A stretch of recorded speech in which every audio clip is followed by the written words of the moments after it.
So as we just heard, President Lee is due to wrap up his state visit to Brazil before heading straight to Chile for a two-day official visit on the 29th and 30th local time for his first summit with President Antonio Kast, whose government only took office this year. For more on what to look out for, we're joined by Boyeong Kim, research professor at the Institute of Iberoamerican Studies at the Busan University of Foreign Studies. Professor Kim, thank you very much for joining us this morning. Thank you for inviting me. So President Lee's visit to Chile will include his first summit with Chile's new president, José Antonio Kast. And beyond the symbolism of a very first meeting, what will both leaders be looking to establish at this very early stage of their relationship? And how could that shape bilateral ties over the coming years? So President Lee has described his approach as pragmatic diplomacy, and this summit is a good illustration of that. He and President Kast come from very different political families, but what they'll aim for is predictability, and they have more common ground than the political labels might suggest. Both governments want the same things, basically, and these might include investment, secure supply chains, and export growth. Each side also arrives with something to ask for.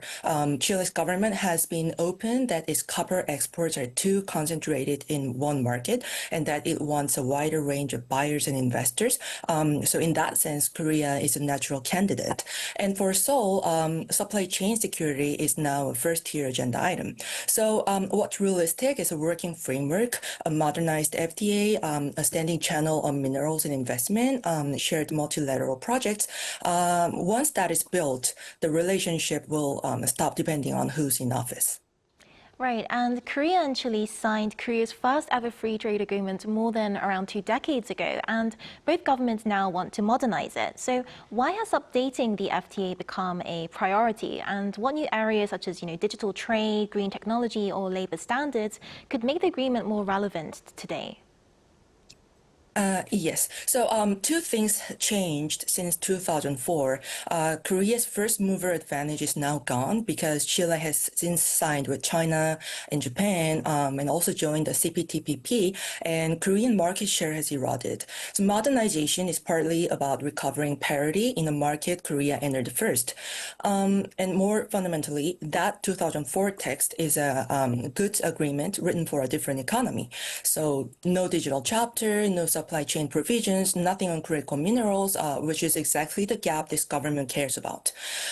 President Lee has named what he wants added: digital trade, environmental cooperation, labor standard, gender equality, innovation. So the candidates are a digital chapter, a critical minerals chapter, and cooperation on renewables, hydrogens, and storage, where Chile has the endowment and Korea has the engineering.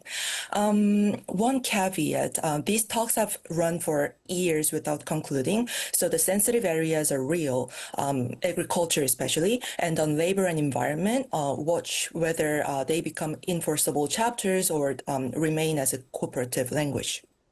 Right, and Chile is the world's leading producer of copper and lithium. They're both critical to batteries and other advanced industries.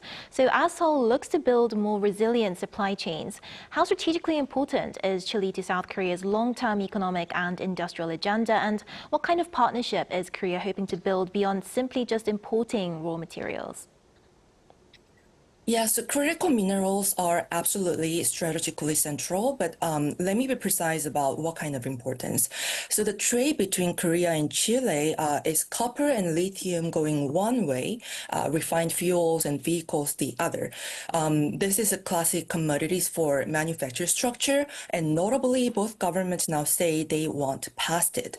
One qualifier on lithium, Chile supplies a large share of what Korea uses, but Korea's real vulnerability is midstream processing, which is concentrated in China. Chile diversifies the upstream, so it doesn't fix bottleneck. So that's why Seoul wants more than an offtake relationship, which will include a role as a technology supplier, equity rather than purchase contracts, processing capacity right next to the resource. So the ask is a processing and technology partnership, cathode capacity closer to the resource, direct lithium extraction, water and energy efficiency in mining, renewables for mine sites. Korean battery and materials firms are already positioned there. And two things temper this. Chile has heard we will add value locally before, many times before actually, and seen little materialize. And water and indigenous consultation around the salt flats are not side issues, although many Korean planning documents don't register them at all. So these are the gaps I'd watch. Right, and for my final question, so throughout this South American tour, President Lee has emphasized expanding Korea's engagement with the Global South, as well as building partnerships based on investment, technology, and innovation, rather than just traditional trade alone. So how does the Chile leg of the trip fit into that broader diplomatic strategy, and what concrete outcomes should we be watching for from the visit? So the shape of the trip is the argument. Silicon Valley first, then South America.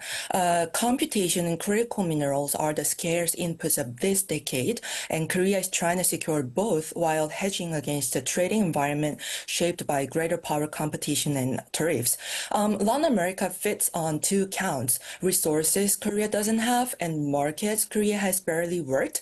And Chile's particular role isn't about its size. Its institutional openness, is it? So Chile has been the oldest FTA partner, it's a CPTPP member and a predictable regulator. So it's the test case for whether quote unquote beyond trade can be made real somewhere.